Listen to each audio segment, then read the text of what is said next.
को तो अब यूएस गवर्नमेंट के स्टेट डिपार्टमेंट की फ्रीडम ऑफ रिलीजन की रिपोर्ट की जरूरत ही नहीं है। क्या करेंगे आप? खुदाई का ऑर्डर दे देंगे मुझे?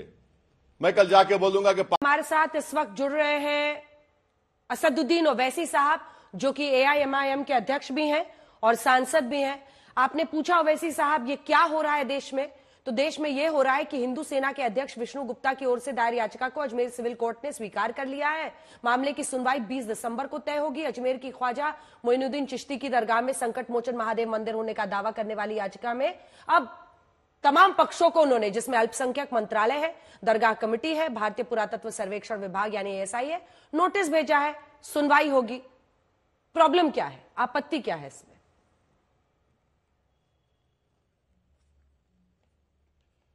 प्रॉब्लम यह है कि ख्वाजा अजमेरी की जो दरगाह है वो 800 साल से है और दरगाह शरीफ पे कभी भी ऐसा कोई क्लेम नहीं उठा। आज आप 800 साल के बाद ये क्लेम कर रहे हैं कि वो दरगाह नहीं है ख्वाजा अजमेरी की। करना क्या चाहते हैं आप? देखिए, दरगाह शरीफ में तो हर साल नरेंद्र मोदी चादर भिजाते हैं, कई प्रधानमंत्री ने चादर भिजाया। हमारे पड़ोसी दो ममालिक वो डिप्लोमेसी के नाम पर डेलीगेशन भी करते हैं, डेलीगेशन भी जाते, ऑफिशियल डेलीगेशन। मकसद एक ही है कि जितने मुसलमानों की मसाजिद और दरगाहें हैं वहां पर ये तमाम BJP sponsored directly indirectly RSS के जो ये लोग हैं, इनको इस्तेमाल करके एक माहौल पैदा किया जा रहा है। आप क्या ख्वाजा अजमेरी की दरगाह पर कैसे आप बताएंगे? बताइए। अलाउद्दीन खिलजी के जमाने से अगर आप अमीर खुसरो की किताब देखेंगे मैडम, जिसका नाम है खजाइन फतूहा, उसमें जिक्र है। फिर मुगलों का दौर रहा, उसके बाद मुगल खत्म हुए, मराठाज आए। मराठाज ने जब कमजोर पड़े तो अजमेर को 18,000 रुपये में अंग्रेजों को बेच दिया। फिर जितने राजस्थान के जितने 22 रॉयल फैमिलीज हैं और खुद जयपुर के बादशाह ने 40,000 तोला सिल्वर दिया दरगाह शरीफ को। आप इससे जिन लोगों का कॉन्फिडेंस कोर्ट पर है उस हटाना चाह रहे हैं।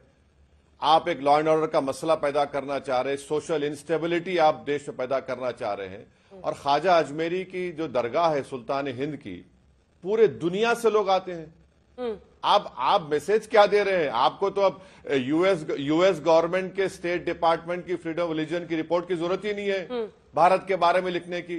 इतना बड़ा काम ये लोग कर दिए हैं। आपने तमाम किताब कोट किए, तो मैं भी आपको एक किताब दिखा रही हूं जिसको इस पूरे केस में सबूत के तौर पर पेश किया गया है।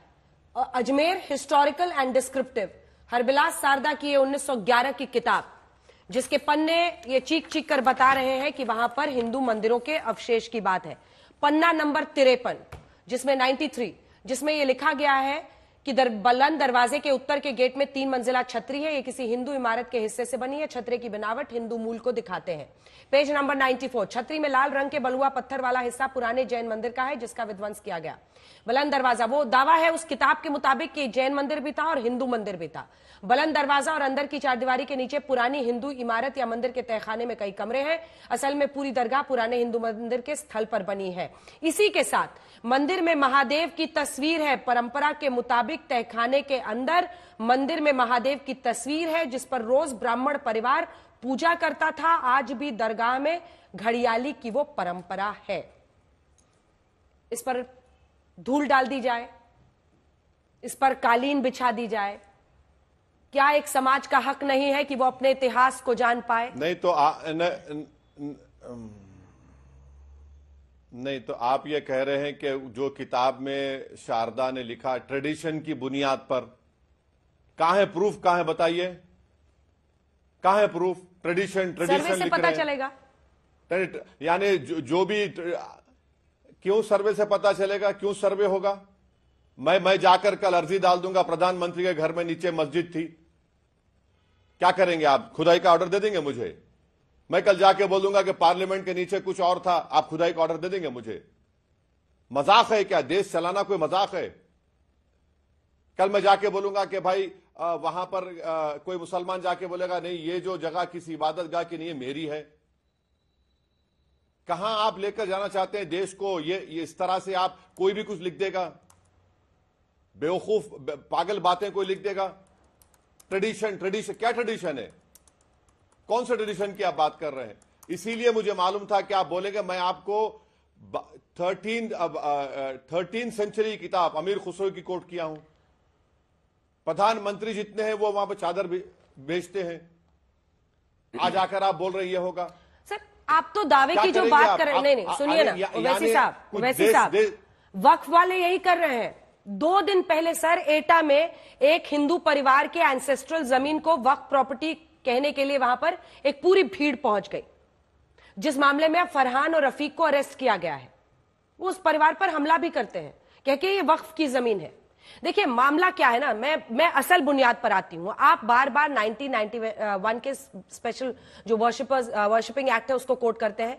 20 मई 2022 को 91 का जो कानून है धार्मिक स्वरूप पता करने पर प्रतिबंध नहीं लगाता है। सुप्रीम कोर्ट ने कहा कि पूजा स्थल अधिनियम जो है 1991 का, प्लेसेस ऑफ वर्शिप एक्ट 1991, उसके तहत किसी पूजा स्थल के धार्मिक चरित्र का पता लगाना पर प्रतिबंध नहीं है।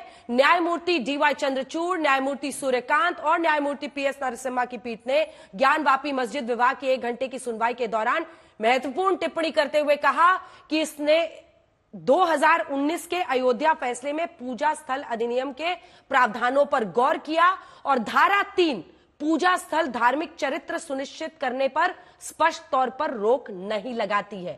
यानी आम भाषा में बोले तो सर्वे पर रोक नहीं है।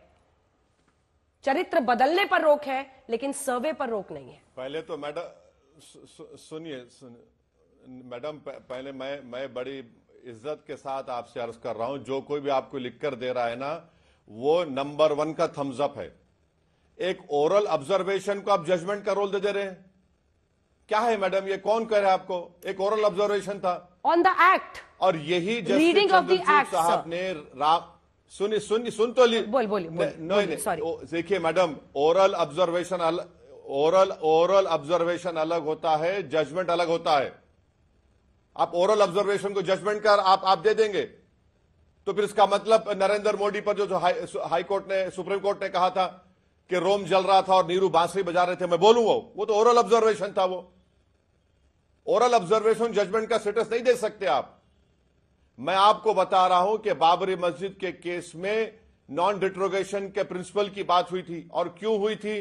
भारत जो है आर्टिकल 21 ICESCR का सिग्नेटरी है। नवतेज का केस है सुप्रीम कोर्ट का।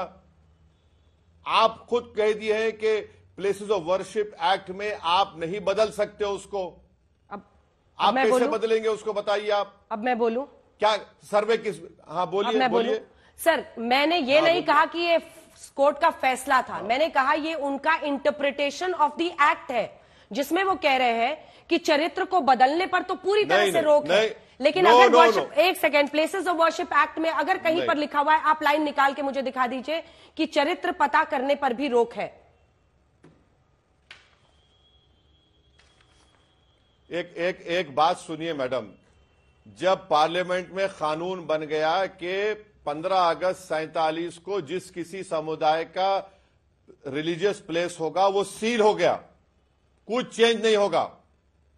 जब वो सील हो चुका है तो एसेटन की कहां बात आ रही है? आप तो पार्लियामेंट के जो कानून बनाने के तरीके से आगे जा रहे हैं और वो एक ओरल ऑब्जर्वेशन को आप जजमेंट का रूप दे रहे हैं।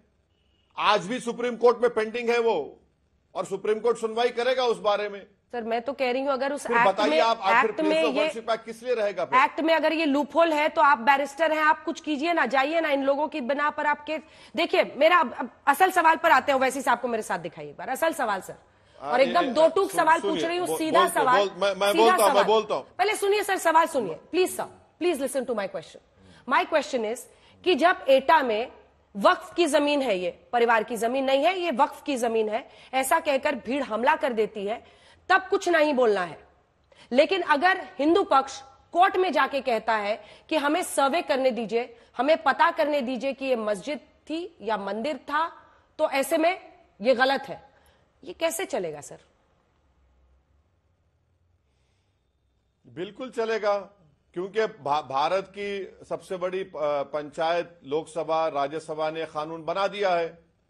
आप कानून के खिलाफ कैसे जाएंगे? अब रहा सवाल वक्फ की प्रॉपर्टीज का, तो आप सीओ को बुला लीजिए उत्तर प्रदेश के, जो भी है शिया सुन्नी के, उनसे पूछिए। अगर वक्फ की प्रॉपर्टी है तो वक्फ की प्रॉपर्टी है। पंजाब हरियाणा हाईकोर्ट का 2 दिन पुराना जजमेंट है कि अगर उसका गजीट है कि वो वक्फ है तो वक्फ रहेगा वो। पंजाब हरियाणा हाईकोर्ट का 2 दिन पुराना जजमेंट आपको बोल रहा हूं मैं। आप देखिए, आप ये बताना चाह रहे हैं कि हम पूरे मुसलमानों की जितनी मसाजिद दरगाह हैं वो गलत है। ये बोल दीजिए ना, ये बोल दीजिए कि हाँ पूरी गलत है। तो फिर कानून क्यों है? कानून को हटा दीजिए आप। मैं जिस दिन आपके प्रोग्राम पर आया था, जब बाबरी मस्जिद राम मंदिर जजमेंट आया था, आप प्रोग्राम उठाकर देखिए। मैंने आपसे कहा था कि देखना इस जजमेंट जो गलत है, आस्था की बुनियाद पर दिया गया, इसमें कई मसले खुल जाएंगे।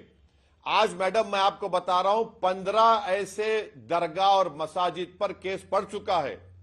ज्ञानवापी है, मथुरा है, आपके सलीम चिश्ती की दरगाह है, ख्वाजा अजमेरी की दरगाह है, खुव्वतुल इस्लाम की मस्जिद है, और क्या है, कर्नाटका में बाबा बुदरंगी दरगाह चिकमंगलूर है, कमाल मौला की मस्जिद है, मध्य प्रदेश से 15 इश्यूज पैदा हो गए। सर्वे का ऑर्डर तो सिर्फ अभी तक 4 जगह ही है सर। दरगाह नहीं है सर्वे का ऑर्डर तो 4 ही जगह। एक तो शाही जामा मस्जिद संभल में जहां पर 2 दिन सर्वे हुआ है, ज्ञानवापी मस्जिद जहां पर 2 दिन सर्वे, भोजशाला धार मध्य प्रदेश जहां 98 दिन सर्वे हुआ है, श्री कृष्ण जन्मभूमि शाही ईदगाह जो मस्जिद मथुरा है वहां पर सुप्रीम कोर्ट ने फिलहाल रोक लगा दी है, लेकिन सर्वे के ऑर्डर्स यहीं पर आए थे। मैं तो ये कहती हूं सर, आप इतने काबिल बैरिस्टर हैं, आप क्यों नहीं वकील बनकर दूसरी तरफ से लड़ते हैं? या आपके लिए भी सिर्फ ये पॉलिटिक्स को उकसाने का माध्यम है? क्योंकि यही आरोप आप बीजेपी पर भी लगाते हैं ना, आरएसएस पर लगाते हैं। नहीं, ये जो मोदी सरकार तो सुप्रीम कोर्ट में 91 प्लेस ऑफ वर्शिप एक्ट पर केस पड़ा, अपना जवाब ही नहीं दाखिल कर रही है। जवाब दाखिल करने के लिए बोलिए। अब आपको एक एग्जाम्पल बताता हूं, ये एक्ट का कैसे इस्तेमाल गलत करने की कोशिश की जा रही है। संभल की मस्जिद का मामला है, वहां पर क्या किया पिटिशनर ने? सबसे पहले तो जो पिटिशनर है, जो लॉयर है, वो उत्तर प्रदेश सरकार का स्टैंडिंग काउंसिल है, उसको परमिशन मिला नहीं मिला अलग वो बताएगा। उन्होंने क्या कहा कि हमको राइट ऑफ वे चाहिए मस्जिद में। अब मेरे को आप बताइए मैडम, अगर कोई राइट ऑफ वे चाहता है तो सर्वे की क्या जरूरत उसमें? उनका प्रेयर पढ़ लीजिए, प्रेयर में लिखा है राइट ऑफ वे चाहिए। उसी दिन कोर्ट में आता है, कोर्ट दोपहर में सुनता है और 1 घंटे के बाद ऑर्डर दे देता है, और 45 किलोमीटर कोर्ट से मस्जिद का रास्ता है, पुलिस पूरी तैयार वहां पर। क्या हो रहा है फिर? ये कोई राइट ऑफ वे चाह रहा है आर्कियोलॉजिकल के एक्ट के तहत, भाई राइट ऑफ वे चाहिए तो आके बैठे ना पिटिशनर, कौन रोक रहा है तुमको मस्जिद में? मगर सर्वे के ऑर्डर क्यों दिया जज ने फिर?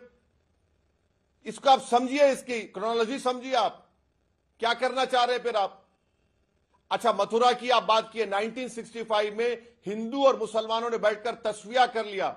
मुसलमानों ने 8 एकड़ जमीन दी कृष्ण जन्म स्थान के लिए, जहां पे परनाला था, वो एग्रीमेंट हो गया, सुन्नी वक्फ बोर्ड की ताईद से हुआ, खत्म हो गया मसला। अब 2023 में उसको खोलते हैं कि नहीं, वो हिंदू कौन थे जो ये तस्वीया करने वाले हैं? कि यही बचा है इस देश के लिए? गरीबी मुद्दा नहीं है, बेरोजगारी मुद्दा नहीं है, यही आप लड़ाएंगे हिंदू मुसलमानों को, बीजेपी आरएसएस वाले इस नाम पर? नहीं, पर ये संघ प्रमुख का तो एक बयान है जो जरा पढ़ के आपको सुनाना चाहते हैं। उन्होंने तो सीधा कहा था कि हम लोगों को इससे अब कोई मतलब नहीं है। उन्होंने ये कहा था जून 2022 में, मोहन भागवत ने, जो कि आरएसएस प्रमुख हैं, मोहन भागवत जी ने कहा कि इतिहास वो है जिसे हम बदल नहीं सकते, इसे ना आज के हिंदुओं ने बनाया ना आज के मुसलमानों ने। ये उस समय घटा जब हर मस्जिद में शिवलिंग क्यों देखना है, अब हमको कोई